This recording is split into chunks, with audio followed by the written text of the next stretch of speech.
Bonjour, cher Jean-François, bonjour, chers collègues et chers étudiants. Bonjour à tous.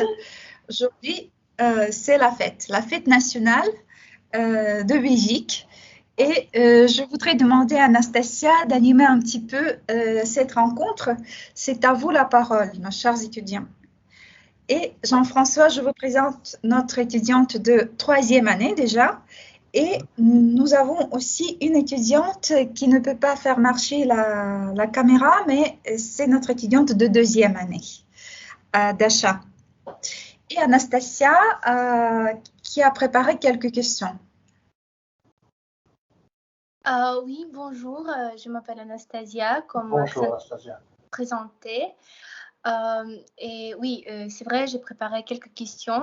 Et tout d'abord, est-ce que vous pouvez parler un peu de vous? Qu'est-ce que vous faites? Et ensuite, parler un peu plus de cette fête nationale. D'accord. Alors, donc, moi je suis belge, de la province du Luxembourg. La Belgique est divisée en provinces. Il y a 10 provinces maintenant. Donc la province de Luxembourg, c'est la province la plus au sud de la Belgique, tout près de la frontière française et du Grand-Duché de Luxembourg. J'ai vécu toute ma vie dans ma province et puis j'ai été étudié dans la capitale. Je suis monté à la capitale, à Bruxelles, où j'ai étudié la traduction. Je suis traducteur de russe et d'anglais à l'Institut Marie-Abs à Bruxelles. Donc j'ai étudié très longtemps parce que je n'ai pas beaucoup étudié. Donc c'est un système en Belgique un peu comme à l'école encore. À la fin de l'année, il y a des examens. Si vous n'avez pas assez de pourcents, si vous n'avez pas 60%, vous devez recommencer. Vous pouvez faire une seconde session au mois d'août. Et si vous n'avez pas assez encore, si vous n'avez pas réussi tous les examens, vous devez recommencer toute l'année. Donc moi j'ai étudié pendant très longtemps parce que j'aimais beaucoup ce que j'étudiais. Donc voilà. Et après mes études comme traducteur, j'ai cherché un lieu pour faire un stage. Alors, parce que je comprenais que je ne parlais pas assez bien le russe, donc j'ai cherché un stage. Et des amis m'ont donné la possibilité d'aller vivre une année à Novosibirsk. Et donc j'ai été pendant un an enseigné à l'Institut pédagogique de Novosibirsk, un peu de français, un peu d'anglais et aussi un cours d'éthique. Je suis resté un an là. Ensuite, je suis revenu en Belgique faire mon service militaire, parce que le service militaire était obligatoire encore à ce moment-là. On est en 91. Nous, en Belgique, on dit 91, en 91. Mais 91, donc en 91, je suis parti pour la Sibérie. En 92, j'ai fait mon service militaire et une année. Et après mon service militaire, j'ai cherché un travail. Et j'ai trouvé un travail ici à Moscou pour commencer une maison d'édition de livres en russe, de traduction en russe de différents livres. Et donc voilà, maintenant nous avons j'ai une maison d'édition, un magasin de livres et un centre culturel qui s'occupe d'organiser des rencontres, des expositions, des conférences pour chercher de créer un lieu de dialogue entre les personnes de l'Occident et de Russie, beaucoup l'Italie et la Russie, et aussi entre les différentes religions, aussi entre catholiques et orthodoxes, musulmans aussi. Voilà, on essaie que les personnes se rencontrent et puissent parler entre elles. Voilà. Ça, c'est très brièvement mon parcours, on va dire, mon parcours jusqu'à Moscou. Alors, vous voulez que je vous raconte un petit peu de la fête nationale en Belgique, c'est ça? Oui. Alors, avant tout, peut-être que je pense qu'il faut peut-être mieux commencer un peu par l'histoire de la Belgique, peut-être, en bref, en tout cas. Donc, la Belgique est un pays indépendant depuis 1830. En 1830, il y a eu une révolte, une révolution pour se détacher. On vient de me couper l'électricité, j'espère qu'il y aura encore Internet. Il y a une révolution en 1830 pour se détacher des Pays-Bas. Ce qu'on appelle aussi la Hollande, mais à ce moment-là, ça s'appelait les Pays-Bas. Les Pays-Bas aussi avaient été, donc, les terres, les régions de Belgique avait été rattaché aux Pays-Bas après les guerres de Napoléon. Donc, on voulait créer un pays qui était les Pays-Bas, qui faisait ce qu'on appelle un État tampon. Tampon, c'est-à-dire qui sert un peu d'oreiller, on va dire, entre l'Allemagne, l'Angleterre et la France, afin que la France ne puisse plus avoir un aussi grand empire. Et donc, les terres de Belgique avaient été attachées à la Hollande, et en 1830, il y a eu cette révolte. Alors, les raisons de la révolte sont différentes, sont plusieurs. D'un côté, la Hollande était un pays, le nord de la Hollande, on va dire, était un pays protestant, alors que la Belgique était un pays catholique. Ensuite, les territoires du nord, donc ce qui sont la Hollande aujourd'hui, les Pays-Bas aujourd'hui, parlaient le néerlandais, le flamand, alors que les territoires du sud parlaient le français. Ensuite, les territoires du sud avaient été très,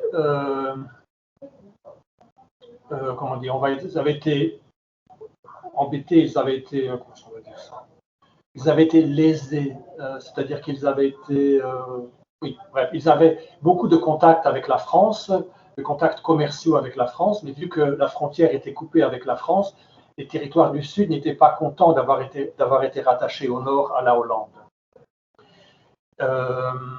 Voilà. Et qu'est-ce qui s'est passé?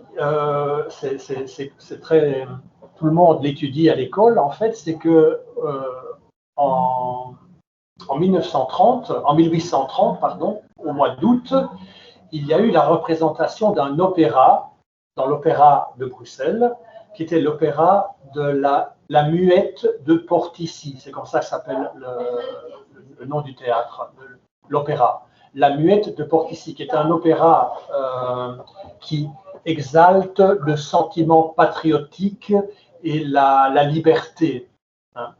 Et donc, les gens sont sortis de l'opéra en créant une révolte.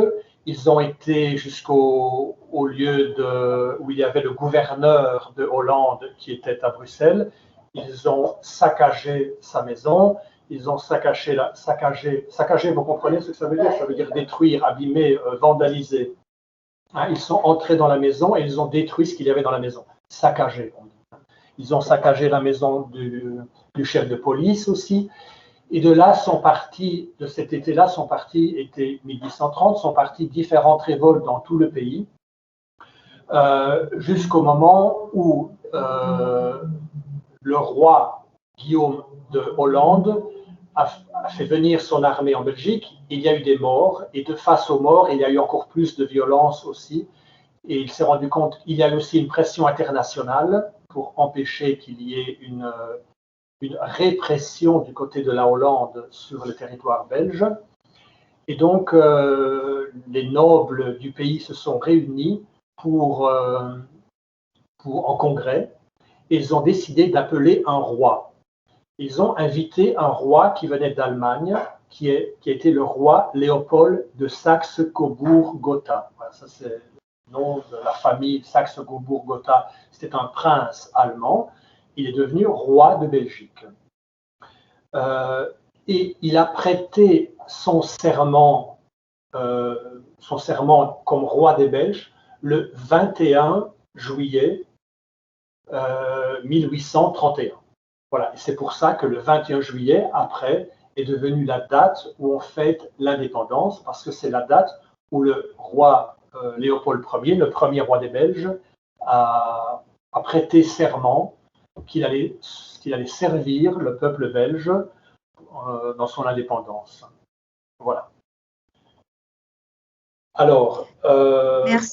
Merci Jean-François. Et comment est-ce qu'on fête? Qu'est-ce que vous faites pendant cette fête? Donc, qu'est-ce qu'il y a d'intéressant? Alors, nous, comme peuple, quand j'étais petit, on ne faisait pas grand-chose parce que c'est durant les vacances. Donc, c'est un jour de congé, mais quand on va de toute façon pas à l'école, donc on n'avait pas une grande chose. C'est un jour évidemment où personne ne travaille, c'est un jour férié. Normalement, il y a toujours dans la cathédrale de Bruxelles une prière spéciale qui s'appelle le Te Deum, c'est-à-dire rendre grâce, une prière de remerciement. Et toute la famille royale va à l'église et chante ce moment de remerciement. Hein. Te Deum, c'est Te Deum laudamo, donc nous te rendons grâce, Seigneur. Et toute la famille royale va pour ça. Aujourd'hui, ce matin, la famille royale, pas toute, mais est allée, parce qu'il y a des problèmes de Covid, etc., a été à l'église. Ensuite, lorsqu'ils sortent de l'église, il y a eu un défilé militaire aussi, comme ici, on va dire le 9 mai. Hein. Là aussi, il y a un défilé militaire, mais qui est beaucoup plus petit. Hein. Il y a différentes armées, différents corps d'armée qui défilent devant le roi. Et bien sûr, il y a un discours du roi. Hein. C'est hier, ça, le discours. Le roi a fait un discours à la population. Très intéressant, en fait. J'ai noté quelque chose qu'il a dit, parce qu'il a dit que durant ce temps où nous vivons aujourd'hui, nous avons dû abandonner nos certitudes et trouver des solutions imparfaites. Et ça, j'aime beaucoup ça, cette idée d'abandonner des certitudes du monde où on savait tout, comment tout allait se passer. Et on a dû trouver des solutions, et lui-même reconnaît qu'elles sont imparfaites, ces solutions-là, mais il fallait les trouver. Et alors, j'ai regardé un petit peu ce qui s'est passé aujourd'hui en Belgique. Il faut dire une chose encore importante. C'est que hier, il y a eu une journée de deuil national. Anastasia, vous comprenez ce que ça veut dire, une journée de deuil national? Je comprends ce que cela veut dire, mais est-ce que vous pouvez dire quelles raisons? Oui. Alors, à cause des intempéries, à cause des inondations qu'il y a eu en Belgique, il y a plus de 50 personnes qui sont mortes et il y a encore environ 100 personnes dont on n'a pas de nouvelles. Donc, elles sont probablement elles sont mortes aussi parce qu'elles ont été emportées par les eaux. Donc, environ probablement 150 personnes. Et donc, le Parlement a décidé de faire un jour où tout le monde se rappelle, enfin ça existe aussi en Russie, je ne sais pas comment on dit en russe, maintenant le deuil national, national Navatraoura. Voilà. Voilà. Donc hier, il y avait ce jour de deuil national, et c'est pour ça, par exemple, qu'aujourd'hui, lors du défilé militaire, il y a plusieurs corps d'armée qui n'ont pas défilé. Par exemple, les pompiers, ils n'ont pas défilé aujourd'hui parce que tous les pompiers sont dans les zones sinistrées à essayer de sauver les gens. Ou par exemple, les hélicoptères aussi. D'habitude, il y a des hélicoptères qui passent. Aujourd'hui, il n'y a pas eu d'hélicoptères parce que tous les hélicoptères sont dans la zone sinistrée pour essayer de retrouver les personnes qui sont mortes. Ou bien, par exemple, les médecins, les corps médicaux non plus ne sont pas là parce que tout le monde est occupé dans les hôpitaux, le Covid, etc. Donc, voilà. Donc, il y a ce défilé, et après le défilé, on chante l'hymne national qui s'appelle la Brabançonne. Ah, j'ai oublié de dire que dans le défilé, il y avait aussi ce qu'on appelle les anciens combattants. Les anciens combattants. Hein. Maintenant, il n'y en a plus beaucoup d'anciens combattants, donc je ne sais même pas s'ils défilent encore, parce que je pense qu'ils sont très âgés. Et ce sont les personnes qui ont combattu durant la Seconde Guerre mondiale. Voilà, ça c'est comment, au niveau, on va dire, officiel, comment ça se fait à Bruxelles avec le roi, le défilé, etc. Moi, ce que je me rappelle dans mon enfance, c'est qu'il y avait toujours un bal dans le village, dans la petite ville où j'étais. Un bal, et donc avec de la musique, de la musique moderne aussi, mais on allait danser, on allait boire une bière, voilà. Chez nous, il n'y avait pas de feu d'artifice. C'était une petite ville, donc on n'avait pas d'argent probablement pour faire un feu d'artifice. Mais il y avait un bal, on allait boire et danser. Voilà. Depuis que je suis à Moscou, l'ambassade de Belgique faisait toujours une fête aussi. Ils invitaient tous les Belges à Moscou. ils nous offraient du chocolat belge, de la bière belge, des frites. Voilà. Il y a aussi un petit discours de l'ambassadeur à Moscou. Et après, on est ensemble. Voilà.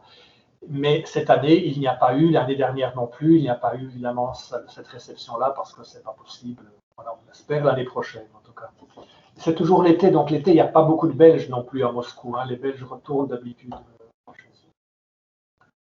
Voilà, je pense que je vous ai tout dit sur l'indépendance. Peut-être que vous avez des questions. Oui. Moi, j'ai une petite question. Jean-François, donc vous avez parlé du roi, donc la Belgique c'est un royaume, ça reste toujours un royaume. Et vous avez parlé de la bière, du chocolat, des frites, mais pour vous, qu'est-ce que c'est la Belgique? Alors, la Belgique c'est le lieu où je suis né, c'est le lieu où j'ai étudié, donc c'est ma patrie, bien sûr. Alors, c'est quelque chose qui s'identifie à moi-même, en fait. Hein. Vous voulez me demander qu'est-ce que c'est que la Belgique? Alors, je lisais encore ce matin, justement, pour me préparer pour cette rencontre, beaucoup disent que la Belgique est un pays artificiel, une construction artificielle. Voilà. Mais les historiens sérieux disent que ce n'est pas vrai, parce qu'il n'existe pas un peuple wallon et un peuple flamand. Quand il y a eu l'indépendance, c'était un seul peuple, la Belgique. Il y avait toujours eu un peuple de Belges qui se reconnaissaient étant là. Mais c'est vrai que maintenant, cette identité belge est en train de diminuer. Hein. On se sent beaucoup plus européen. Par exemple, moi, j'habitais autrefois à 1 kilomètre de la France, à 1 kilomètre. La frontière passait à 1 kilomètre de ma maison. Et ma grand-mère me racontait en secret qu'autrefois, il faisait de la contrebande. Il faisait la contrebande, vous comprenez ce que ça veut dire? C'est quand on fait passer des produits de façon illégale entre les frontières, parce qu'il y avait les frontières. Donc on faisait passer du tabac, par exemple, ou on faisait passer surtout du tabac et de l'essence, parce qu'il y a beaucoup de taxes. Et donc, eux s'occupaient de faire de la contrebande, un petit peu, hein, c'est pas grand-chose. Maintenant, tout ça, c'est fini, on passe en France, il n'y a plus de frontières, etc. Donc l'identité belge, un peu, à mon avis, se diminue. Et au vu des problèmes qu'il y a en Belgique, on essaye de penser un peu à une identité wallonne et flamande. Pour moi, je suis encore peut-être de la vieille génération, et donc pour moi, la Belgique est unie, est ensemble, et on le voit très bien quand l'équipe de football belge joue, par exemple, on est pour la Belgique, bien sûr, il n'y a pas une équipe flamande ou une équipe wallonne, ce serait ridicule. Voilà, c'est un peu difficile de répondre en fait à cette question. Merci Jean-François. Mais pourquoi dans l'équipe belge, il y a aussi deux joueurs un petit peu plus, plus bronzés que vous? Expliquez-nous un petit peu. Alors, il y a deux raisons à cela. Une raison qu'il y a eu des colonies, la Belgique a eu des colonies. Donc, il y a eu la colonie du Congo, hein, qui après s'est appelée le Zaïre, et maintenant je ne sais même plus comment ça s'appelle, le Congo belge. Et donc, il y a eu des facilités pour beaucoup de Congolais de venir vivre en Belgique, et donc ils ont été après naturalisés, tous ceux qui le voulaient, ils sont devenus belges. Donc, par exemple, le grand attaquant de l'équipe nationale belge, Lukaku, est d'origine congolaise. Voilà. Il y en a d'autres, il y a après eu des phénomènes d'immigration, bien sûr, surtout d'immigration du Maroc, de Tunisie, des pays francophones, qui étaient eux des colonies françaises. Et donc, quand la Tunisie, le Maroc, l'Algérie ont pris leur indépendance, il y a plusieurs personnes qui sont venues en Belgique aussi. Donc voilà, ça c'est une immigration plus tardive, on va dire, peut-être à partir des années 80. Voilà. Et il y a aussi des personnes d'origine turque, beaucoup qui sont venues en Belgique. Donc il y a une forte immigration en Belgique. Donc, mais ces deux immigrations un peu différentes. Une, je dirais presque, si on peut la comparer, pourquoi il y a beaucoup de Tadjiks, de Kirghizes à Moscou, parce que c'était l'Union soviétique, donc ils sont plus, ils comprennent plus peut-être la Russie, peut-être, ou les Arméniens par exemple, etc. Ou alors il y a une immigration qui vient d'Afghanistan, par exemple, là c'est une immigration pour d'autres raisons, bien sûr, raisons de guerre, etc. Mais peut-être qu'Anastasia a une question, peut-être que Daria aussi a une question, ou Thaïs, il y a peut-être aussi. Moi, j'ai une question. Je pense, oui, parce que en général, quand on apprend le français, on met l'accent sur la culture française. Et peut-être il y a quelques conseils après avoir fini nos études en français. À quoi doit-on faire attention si on veut venir en Belgique pour se sentir, je ne sais pas, bien à l'aise et ne pas avoir beaucoup de problèmes avec la compréhension, je ne sais pas. Alors, je ne pense pas que vous aurez beaucoup de problèmes avec la compréhension. C'est vrai qu'il y a de petites différences, surtout pour les chiffres, par exemple. Voilà, surtout sur les chiffres, certains mots peut-être qui sont utilisés de façon différente. Il y a un petit accent belge aussi que peut-être vous entendez quand moi je parle aussi. Mais ça, ce n'est pas un problème de compréhension, je pense. Et je ne pense pas non plus. Alors, à mon avis, ça vaut la peine simplement lorsque vous étudiez de connaître un petit peu, comme nous le faisons aujourd'hui, que la francophonie est plus que la France, simplement. Qu'il y a les pays africains, qu'il y a le Liban aussi, qui a une très forte composante francophone. Bien sûr, la Suisse, le Canada et la Belgique. Juste avoir une petite introduction sur l'histoire de ces pays, je pense que ça peut être intéressant. Parce que c'est un peu la même chose. Quand, par exemple, il y a des Ukrainiens qui viennent en Belgique, tout le monde leur dit « Ah, vous êtes russe ». Ils disent « Non, nous sommes Ukrainiens ». Voilà. Quand si vous dites à un Belge qu'il est français, il ne sera pas très content, ou un Suisse ou un Canadien. Juste avoir cette attention-là de respecter un peu, on va dire, les origines de chacun. Mais même pour la nourriture, je pense, et la culture aussi, et c'est à peu près la même chose quand même. Il y a beaucoup d'interactions, surtout entre Belgique, France et Suisse. Il y a beaucoup d'interactions. Le Canada, c'est un peu différent, et l'Afrique, disons, méditerranéenne est aussi un peu très différente, bien sûr, parce que c'est différent comme religion aussi. Hein. Mais sinon, je pense que vous n'aurez pas de difficultés. Alors, juste connaître un petit peu l'histoire, peut-être, voilà, et certains mots qui sont un peu différents. Voilà. C'est pas beaucoup. Par exemple, quels mots est-ce que vous pouvez citer 2-3 exemples de la différence entre les mots belges et les mots qu'on les emploie en France? Par exemple, nous, on a une expression qui est très rigolote. On dit « à tantôt ». À tantôt, ça veut dire à plus tard. Hein. Voilà, mais ça, c'est typiquement belge. Si vous dites à tantôt en Belgique, en France, ils vont vous regarder. Tantôt, ça veut dire quoi tantôt? Voilà. Donc, nous, on dit à tantôt en Belgique. Comme autre mot, c'est peut-être des expressions plus que maintenant, il faudrait que je prépare. Le petit déjeuner, vous dites le déjeuner au lieu du petit déjeuner. Voilà, exactement. Ça, c'est un gros problème quand on se met d'accord pour savoir quand on se rencontre. Parce que nous, le matin, on déjeune. Le matin, à 8 heures, on déjeune. À midi, on dîne. Et le soir, on soupe. Parce qu'on mange de la soupe le soir. Donc voilà, nous, on déjeune, on dîne et on soupe. Alors que les Français, ils petit déjeunent, ils déjeunent et ils dînent le soir. Et ça, c'est effectivement très important. Ça.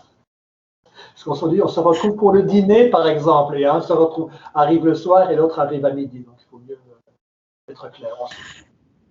Un grand problème.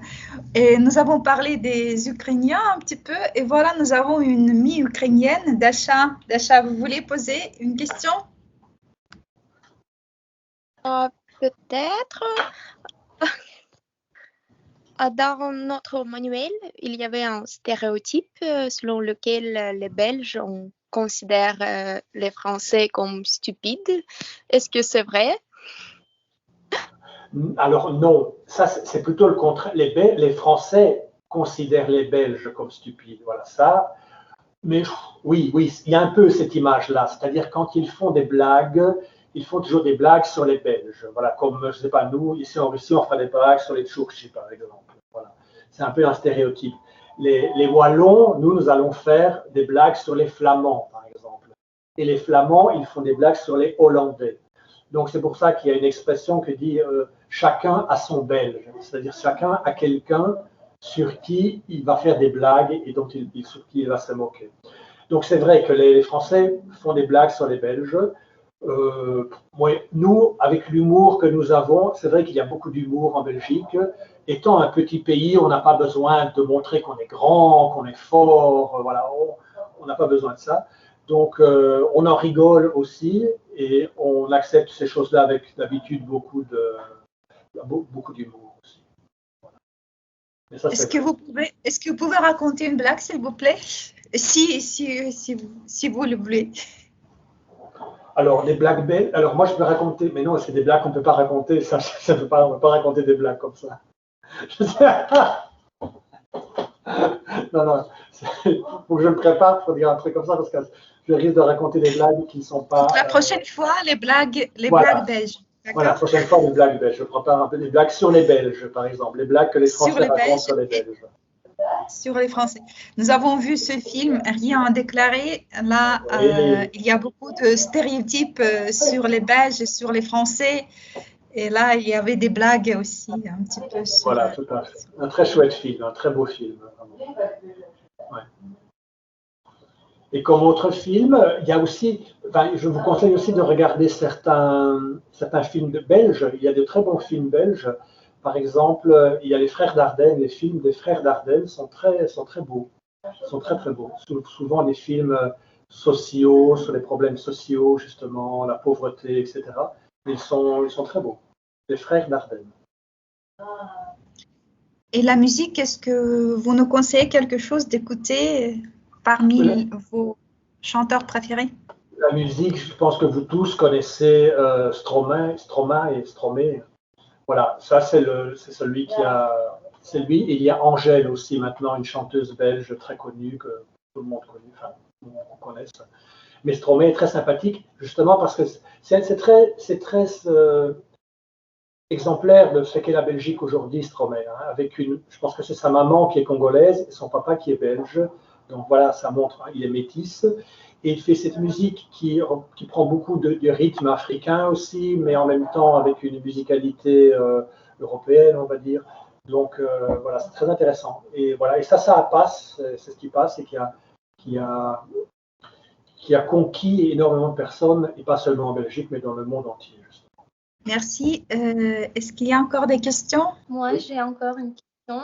On a compris quelle est la situation entre, je ne sais pas, quelles sont les relations entre la Belgique et la France, mais comment l'histoire de votre pays a influencé les relations entre votre pays et les Pays-Bas?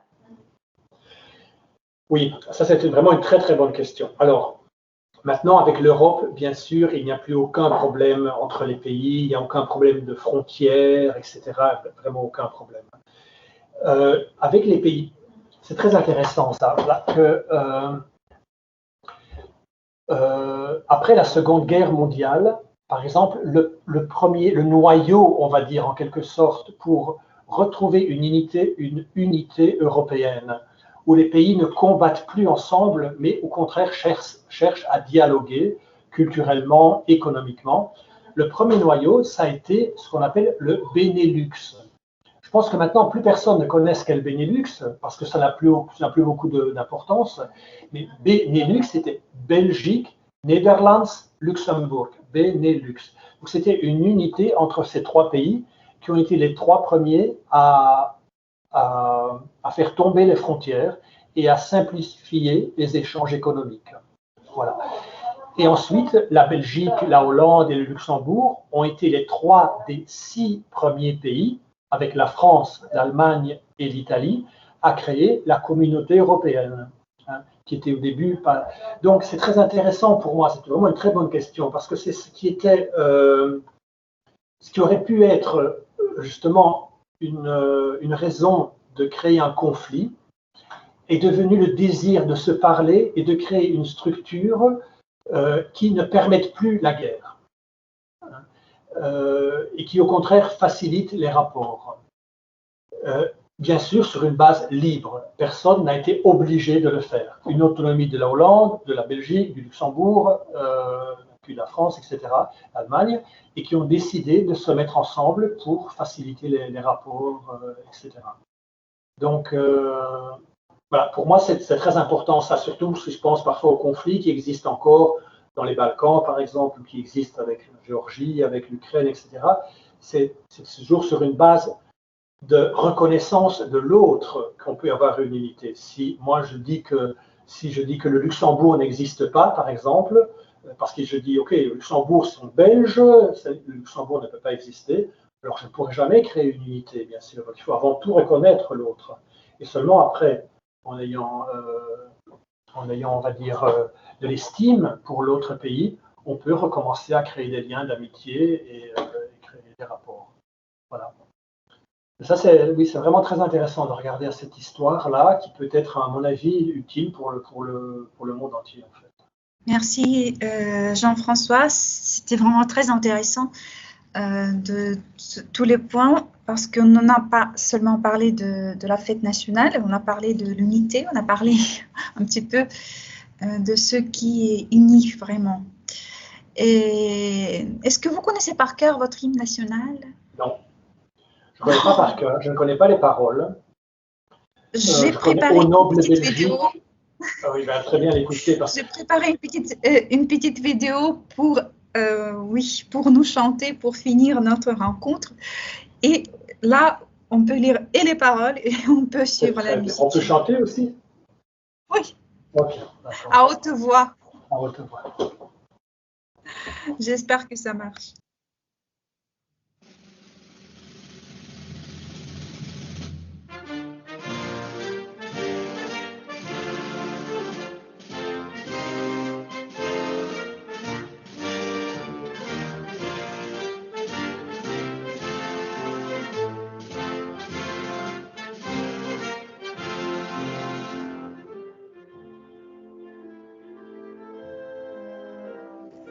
Il n'y a pas de paroles? Il n'y a pas les paroles et donc je ne les connais pas. Je regrette. La musique est très belle. Sans paroles. Voilà, je les ai trouvées, les paroles. Qu'est-ce qu'ils disent? Ô Belgique, ô mère chérie, à toi nos cœurs, à toi nos bras, à toi notre sang, ô patrie. Nous le jurons tous, tu vivras toujours grande et belle, et ton invincible unité aura pour devise immortelle le roi, la loi, la liberté. Voilà. Et j'ai pas dit, c'est important de dire encore que c'est intéressant aussi que la devise de la Belgique est l'union fait la force. L'union fait la force. C'est intéressant. Donc on est différents, effectivement, mais ensemble, nous sommes forts. Voilà. Donc, vous êtes au début de l'Union européenne, donc vous avez précédé plusieurs années. Et ce qui est crié maintenant, c'est déjà dans la devise de votre pays. Voilà, exactement. Ouais. Merci. Donc, on peut chanter maintenant ou je ne sais pas. C'est difficile de chanter en fait. On va chanter en éteignant les micros. La musique est difficile.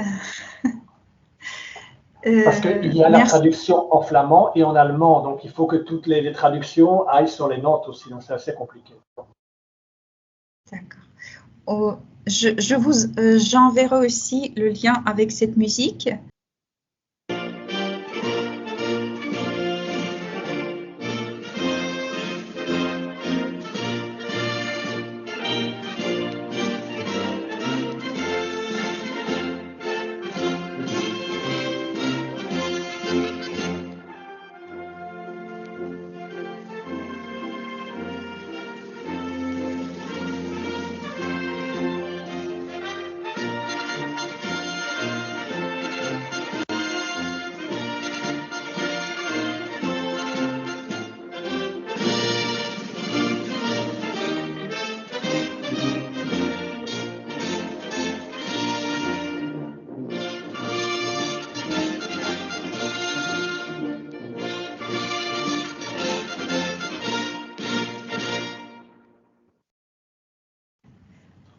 Très bien, merci beaucoup pour cette belgitude. Nous remercions Jean-François parce que nous avons pu partager avec vous notre amour envers la francophonie et tout ce qui nous unit. Voilà, j'ai trouvé encore un hymne. Mais j'espère la prochaine fois. J'espère à tantôt, monsieur. À tantôt, voilà, à tantôt. Et merci beaucoup pour cette petite rencontre au milieu de l'été. Et merci à chers étudiants et à Thaïs Yevgenina de la participation. Et j'espère à la prochaine fois, nous pourrons fêter cette fête en mangeant du chocolat. Et en buvant une bière, si on peut aussi boire une bière belge, c'est très bon. Si vous avez 18 ans, hein, ah oui, ah oui. Donc, à la prochaine. Merci beaucoup, bonnes vacances. Bonne Merci.